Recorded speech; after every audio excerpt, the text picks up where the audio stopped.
All right, let's talk about productivity. We're all chasing it, right? We make these huge to-do lists, we try to cram more into every single hour. But what if the whole secret isn't about doing more, but about doing the right thing at the right time for your brain? Today, we're diving into a really cool idea for reshaping our work: fluid priorities. So, does this look familiar? That to-do list that's so long it feels less like a plan and more like a mountain you have to climb? You've got, what, a dozen things all labeled high priority, but you can only tackle one at a time. It's this super common struggle, and it turns out the problem might be baked right into the very word we use. And this slide tells such a fascinating story. You see, when the word priority first showed up in English, way back in the 14th century, it was always singular. It meant the state of being first. There could only be one. But then, somewhere in the 20th century, we started using the plural, priorities. And honestly, that's where all the trouble began.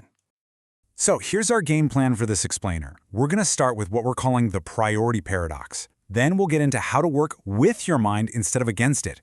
We're going to bust the urgency illusion, switch our focus from energy over time, and finally, figure out how to find your flow. All right, let's jump right into section 1 and really unpack this paradox.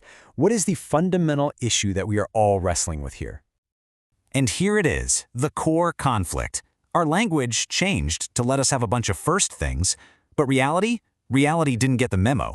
We just can't do everything at once. The clock is going to keep ticking at the exact same speed, and that creates this constant nagging tension between what we want to do and what we can actually do. Which, of course, leads us to the million-dollar question. If everything is a priority, how in the world do you choose what to do next? Is it based on the deadline, or maybe based on who's yelling the loudest? This is the central problem that we need a whole new framework to solve. So in section 2, we're going to introduce that new framework. And it's a method that starts not with your calendar or your to-do list, but with understanding your own mind. The key concept here is something called mind modes. It's this idea that your brain isn't just a static machine that performs the same all day long. No way. It shifts, it has rhythms, and it's naturally better at certain kinds of tasks at different times. The author of our source material, who's a product designer, gives this brilliant personal example. For him, his morning mind is fresh, it's quick, it's perfect for just getting stuff done, like designing a UI he's already mapped out. But his evening mind, that's more reflective, more creative. It's the ideal time for deep thinking, for research, for just sketching out brand new ideas. So here's the crucial insight. While your personal rhythm might be the complete opposite of the author's, maybe you're a creative genius in the morning, the principle is universal. We all have these modes. The real secret to productivity is to stop fighting against them and actually start listening to them.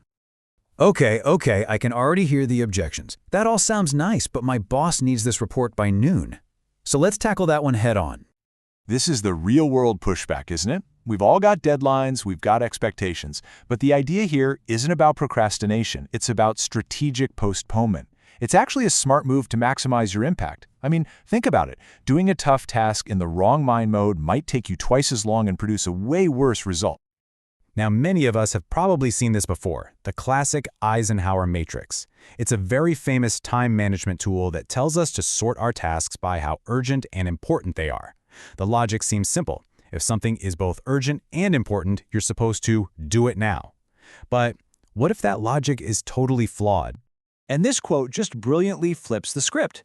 The author suggests that for the truly important problems, the ones that need deep, thoughtful solutions, urgency is actually the enemy. Rushing leads to shallow work. Therefore, importance is the only thing that really matters, and urgency must go home. Let's just be honest with ourselves for a second. How often are we really in a situation where doing something right this second versus tomorrow morning is going to make the whole project fall apart? It's pretty rare. If you can deliver a much better solution by waiting to align the task with the right mind mode, most people will agree that's a win for everyone. This leads us right into section 4, and this is about a much deeper shift in perspective. To really make this whole thing work, we have to stop focusing on this one concept that we think we can control, but in reality, we absolutely can't.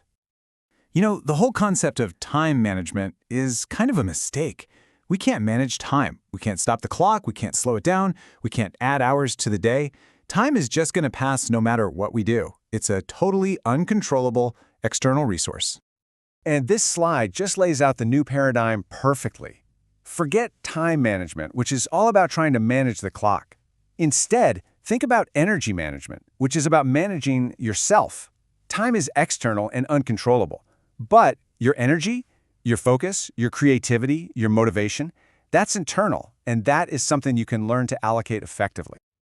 So the principle is this: when you match the task to your current energy level and your current mind mode, you are working with your natural flow, not fighting against it. And this doesn't just improve the quality and quantity of your work, it also massively boosts your satisfaction at the end of the day. And that brings us to our final section, finding your flow.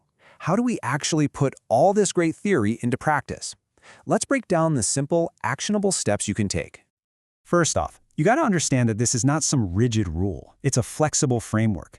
It's not just about morning versus evening. It could be about choosing between two morning tasks. Which one feels more energizing right now? Which one brings you less stress and more joy? That's the feeling you should be listening for. Okay, so here's how you actually apply it. Step 1. Observe yourself. Just start paying attention to your energy levels throughout the day. When are you creative? When are you focused? When are you just tired? Step 2. Categorize your tasks, not by project, but by the kind of mental energy they need. And finally, Step 3. Align and execute. Pick the task that best fits your current mind mode. It's that simple. And the result of doing this? It is a genuine win-win situation. You produce better, more thoughtful work, and you end the day feeling accomplished and energized, instead of totally drained and defeated. I mean, who doesn't want that? So let's just end with this. Forget your to-do list for 1 second. Just close your eyes if you have to, and ask yourself a completely different question. Right now, in this very moment, what is your energy telling you to do? The answer just might be the most productive thing you do all day.